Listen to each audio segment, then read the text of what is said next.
Me desperté con la boca seca y con una frase que me arrancó de golpe la idea que tenía de mi vida. Sí, cariño. Él no sospecha nada. Mañana por la noche. Que parezca un accidente. Me quedé petrificado, con una mano en el pomo de la puerta y la otra sosteniendo un vaso vacío. La voz era suave, casi dulce, pero cargada de veneno.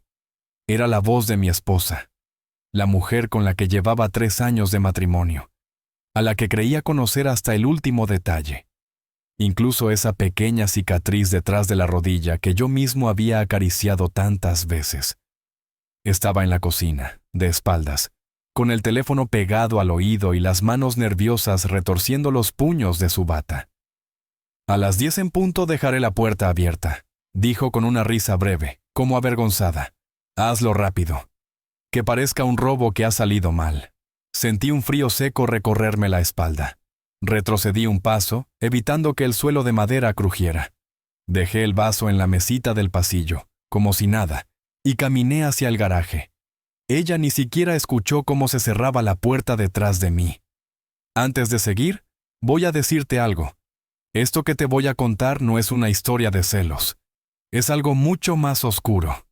Y si crees que conoces a tu pareja, más vale que no escuches lo que descubrí después.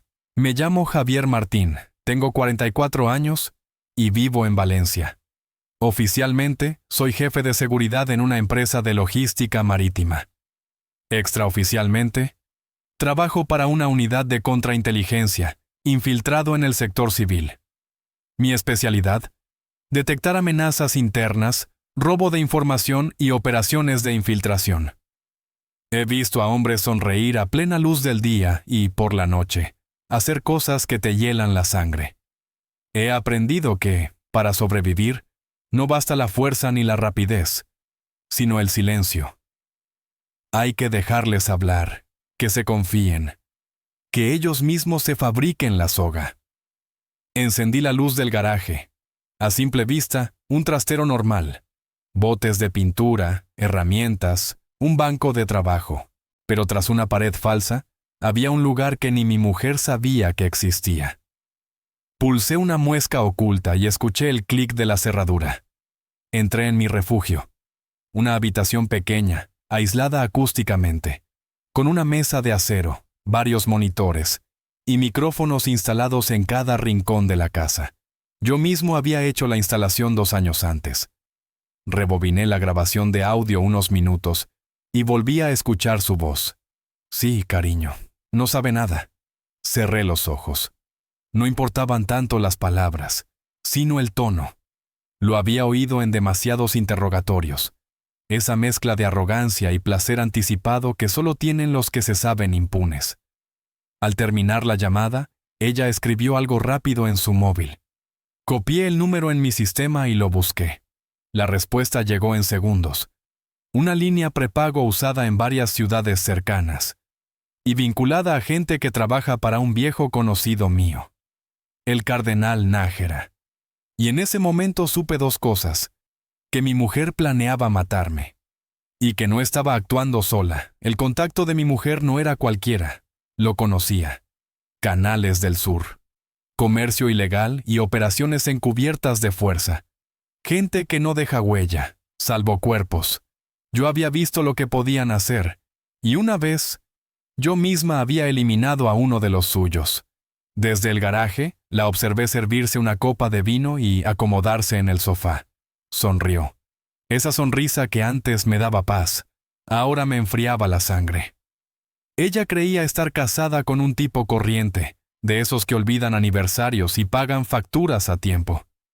No sabía que, bajo el suelo del garaje, escondía un maletín con un rifle desmontable y cartuchos M118, que podía convertir cualquier esquina de esta casa en una trampa mortal en menos de 2 horas, que había memorizado cada punto de entrada y salida.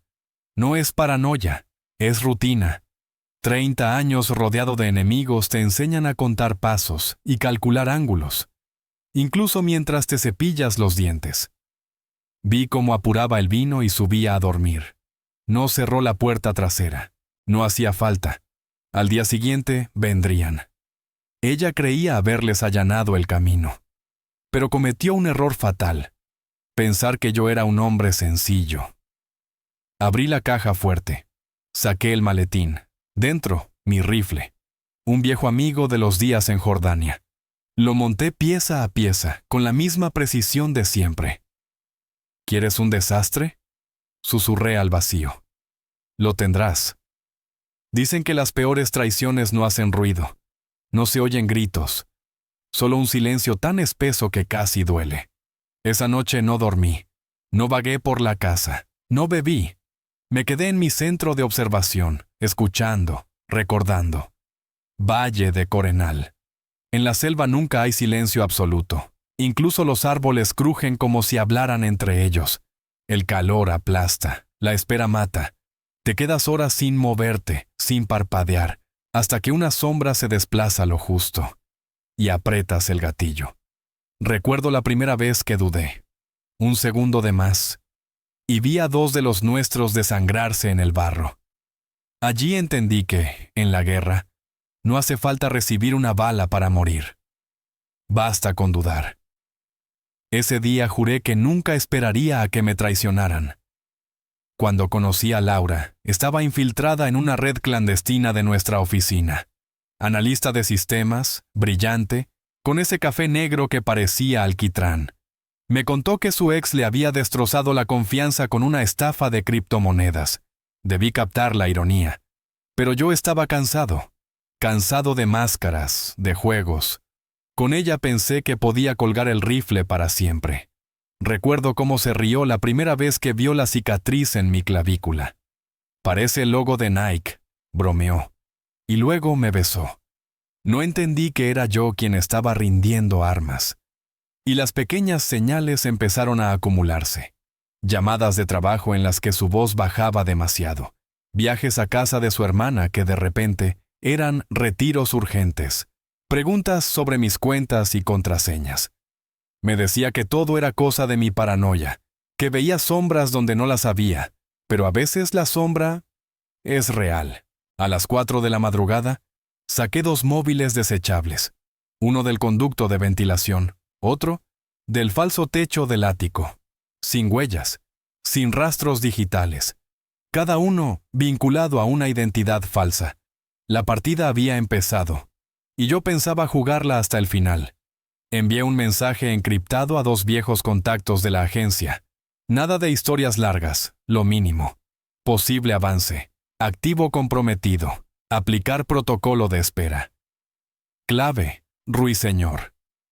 No pasaron ni 7 minutos antes de recibir la confirmación. 2 rutas de escape preparadas. Una, oculta dentro de un contenedor verde en un callejón junto a la 8ª puerta del puerto. La otra, detrás de la máquina de refrescos del gimnasio donde suelo entrenar. Si algo me ocurría, la siguiente fase del plan se activaría sola. Desmonté los 2 móviles de un solo uso, rompí las tarjetas SIM y repartí los restos en varias bolsas de basura por todo el barrio. 0 huellas. Volví a casa. Durante años había cultivado la imagen del marido torpe que llama al fontanero, para cualquier grifo que gotea. Esa fachada me dio tiempo y libertad para instalar un sistema de seguridad completo, sin que Laura sospechara. Sensores de presión en las entradas laterales. Una alarma silenciosa en la puerta trasera, lista para activarse con la primera apertura. 2 cámaras inalámbricas escondidas en las vigas, emitiendo en directo a un canal privado al que podía acceder incluso desde mi reloj. A simple vista, regaba las plantas del jardín. En realidad, estaba colocando minas invisibles. Cuando amaneció, la casa había dejado de ser un hogar. Ahora era un perímetro controlado. Abrí la caja fuerte y saqué un maletín largo que llevaba casi 2 años sin tocar. No por descuido, sino porque prefería no tener que usarlo nunca. Lo puse sobre la mesa, abrí los cierres, y allí estaba, un M110, rifle semiautomático de francotirador. Mira individual, munición subsónica, silenciador. Revisé cada pieza con calma, limpié el cargador y coloqué el primer proyectil. Una bala hueca hecha a mano, con mi marca grabada en la vaina, K21. Kill Zone 21. Mañana, Laura, murmuré. Ensuciaremos todo lo que haga falta. Ella pensaba que estaba abriendo la puerta a sus aliados. No sabía que yo ya la había abierto antes. Para mí. Al entrar en la cocina, me envolvió el olor. Aceite caliente, ajo, romero. Todo calculado. Estaba junto a la encimera con el pelo recogido como no lo veía desde hacía meses, sonriendo como si nada hubiera pasado. «La cena casi está», dijo. Me apetecía que tuviéramos una noche tranquila. La mesa era digna de foto, vela encendida, plato principal listo, y el vino caro que guardábamos para el aniversario respirando en la copa. Me senté frente a ella. Sus movimientos eran suaves, demasiado suaves. Me ofreció la copa, sus dedos rozando los míos. «Por nosotros», dijo alzándola. «Por mañana», respondí. Solo fue un segundo. Un parpadeo más lento, la mandíbula tensándose, casi imperceptible, para cualquiera menos para mí. Ella sonrió, intentando taparlo. «No querrás insinuar nada». «No todavía», dije, cortando el filete. Después cambió de tema, hablando del perro del vecino, del tiempo, de la nueva serie que quería ver. Yo asentía, pero en mi cabeza cada palabra sonaba como ruido blanco. Esa no era mi mujer. Era un disfraz hecho a medida para mantenerme tranquilo. Tras cenar, dijo que tenía que hacer una llamada. «Mi hermana, otra vez con sus dramas», añadió, poniendo los ojos en blanco. «No tardes», le respondí. Se puso el abrigo. Me regaló una de esas sonrisas que antes me creía y salió por la puerta principal. Esperé exactamente 6 segundos. Luego di 2 toques sobre la pantalla de mi reloj. En el garaje, un dron oculto en lo que parecía una simple caja de herramientas de jardín se activó y se elevó sin hacer ruido. Seguía la señal GPS que yo mismo había cosido, un año atrás, en el forro del abrigo de Laura. No por desconfianza puntual, sino porque jamás confié en la comodidad. La imagen apareció en mi pantalla. Ella no se dirigía a la casa de su hermana. En lugar de girar a la derecha, tomó el desvío a la izquierda, cruzó la rotonda y se internó por una carretera secundaria sin iluminación, rumbo a un descampado junto a una vieja nave, al oeste del polígono industrial. El dron grabó el momento en que se acercaba a una furgoneta blanca. Ya había 2 personas allí. Y después, de las sombras, aparecieron 9 más.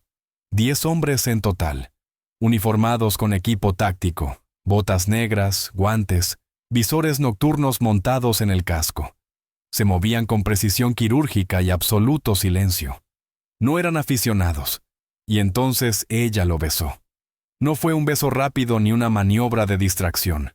Fue largo, conocido, sin la menor tensión en las manos ni en el pecho.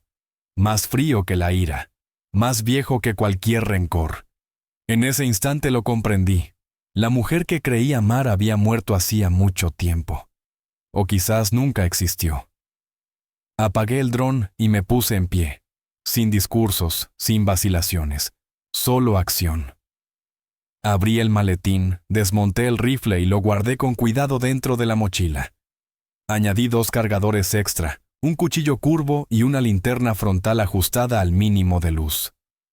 Salí por la puerta lateral y crucé la línea de árboles que bordea mi parcela. Ese sendero lo conocía de memoria. Lo había recorrido cientos de veces cuando necesitaba pensar. Me moví rápido, agachado, saltando vallas, hasta dejar atrás las casas y sumergirme en la oscuridad de la arboleda.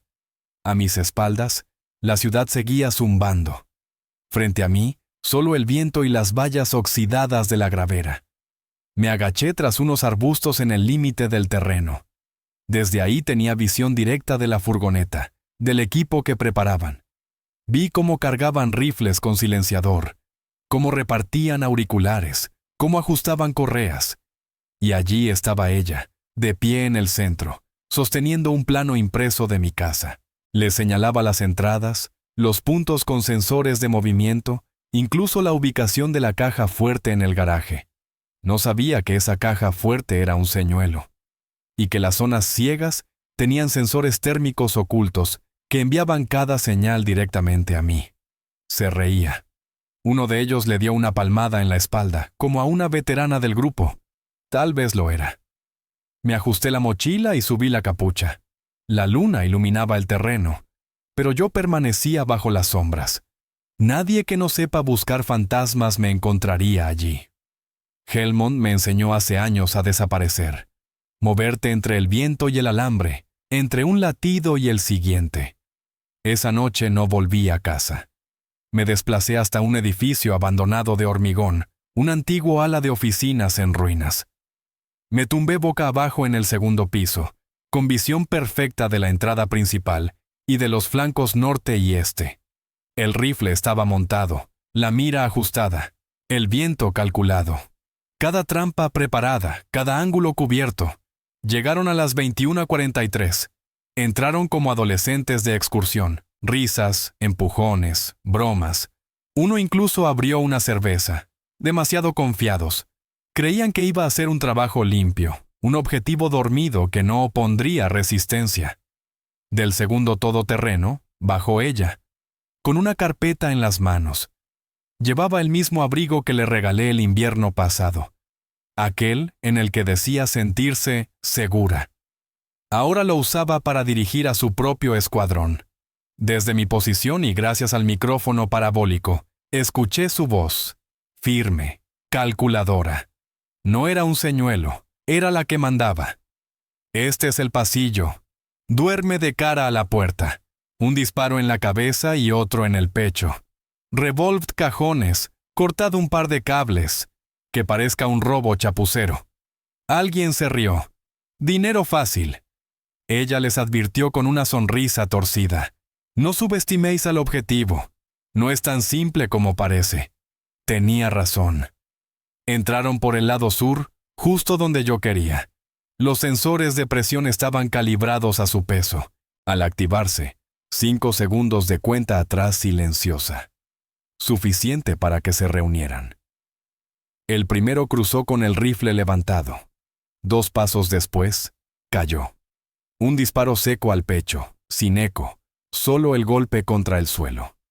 El segundo giró demasiado rápido y el destello de la trampa lo cegó. Retrocedió, tropezó con una carga de clavos camuflada en el fregadero. Las piernas destrozadas. Su grito fue un aullido que contagió pánico inmediato. En segundos, todo se convirtió en un caos. Corrían, buscaban al tirador. Sin saber que yo no estaba dentro. Yo estaba fuera, arriba, en un punto que no podían alcanzar. El tercero y el cuarto cayeron con precisión. Un tiro en la nuca, otro en la garganta mientras intentaban dar órdenes. Ella gritaba, «¡Mantened la formación! ¡Avanzad!». Pero ya no había formación. Uno intentó subir por la escalera donde le esperaba una trampa mecánica. El primer escalón cedió y lo lanzó contra barras metálicas afiladas.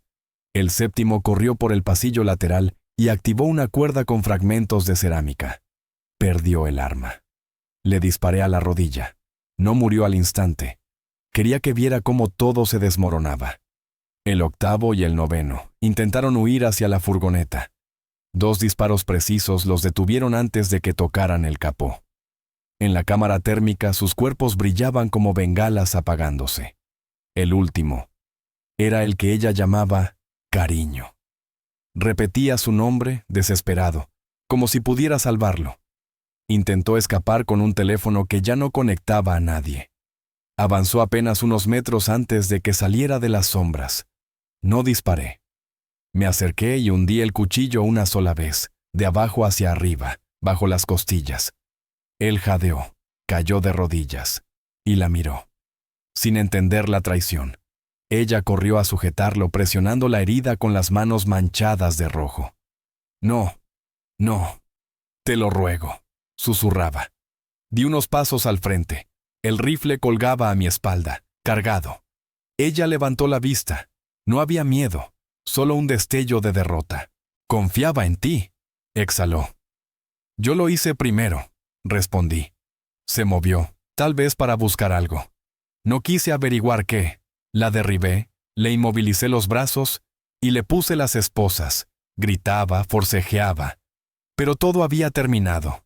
Su grupo estaba aniquilado. El temporizador marcaba 3 minutos. La falsa tubería de gas en el sótano ya liberaba la mezcla. Cuando llegaran los primeros curiosos, solo encontrarían un cráter humeante y 10 cuerpos irreconocibles. Lo único que dejaba atrás era a ella. Una pieza suelta, lista para ser transportada. La sala de interrogatorios era fría, sin ventanas. El zumbido de los fluorescentes hacía que incluso el aire pareciera más denso. El emblema de la agencia colgaba en la pared, más como una advertencia que como un símbolo de orgullo. En las esquinas, 2 cámaras vigilaban cada gesto. Detrás del espejo de visión unidireccional, estaba seguro de que había un par de analistas y un supervisor evaluándome como si yo también fuera parte del caso. Ella permanecía sentada al otro lado de la mesa metálica, esposada. Desde el momento en que la detuve, no había pronunciado palabra, ni súplicas, ni rabia, solo un silencio cargado de todo lo que no decía. Entró Mendis, mi contacto. Habíamos coincidido en operaciones en Chicago y en Tucson. Inteligente, fiable, de los que no hacen preguntas innecesarias. Me saludó con un leve movimiento de cabeza. A partir de ahí, solo nosotros. Me puse de pie sin mirarla, aunque notaba sus ojos fijos en mí. No eran ojos tristes ni rendidos, eran fríos, llenos de odio. Y eso estaba bien. Al menos era honesto. Su destino era la Operación Velo de Cristal, una investigación profunda contra la red del cártel que seducía y cazaba a funcionarios para corromperlos desde dentro. Descubrimos que no era solo una esposa infiel, era una reclutadora, supervisora y, según sus mensajes cifrados, responsable de entregar más de 30 nombres de posibles objetivos. Yo había sido un ensayo, una prueba de campo. Mendis le soltó la cadena, la levantó y se la llevó sin ceremonias. Ella no miró atrás. Yo tampoco. En este trabajo no hay aplausos ni medallas. Si lo haces bien, nadie sabrá que exististe. Firmé los últimos informes y tomé el pasillo subterráneo hasta el garaje. La luz del sol, después de tantas horas bajo tierra, me golpeó los ojos. Parpadeé, lo acepté, y caminé hasta mi coche. En la guantera estaba mi teléfono real, apagado. No lo encendía desde que activé el protocolo 3 noches atrás. Conduje hacia el este, saliendo de la ciudad, dejando atrás la cobertura móvil y cualquier señal de vida. Al kilómetro 212, aparqué en el arcén y continué a pie. El equipo seguía donde lo escondí, en el hueco de un árbol, dentro de una bolsa hermética, protegido con cinta para resistir la humedad. Monté y limpié el rifle como si fuera un ritual aprendido hace décadas. Las manos recordaban cada movimiento. Instalé el campamento como en mis misiones en solitario, sin fuego, sin luz. Solo una cantimplora y el cielo abierto sobre mí, con estrellas que no preguntan ni juzgan. De un bolsillo saqué un cuaderno sin marcas, solo hojas en blanco para verdades que nunca había dicho en voz alta. Escribí despacio, con un lápiz desgastado. No busco venganza, busco que alguien sepa que estuve aquí.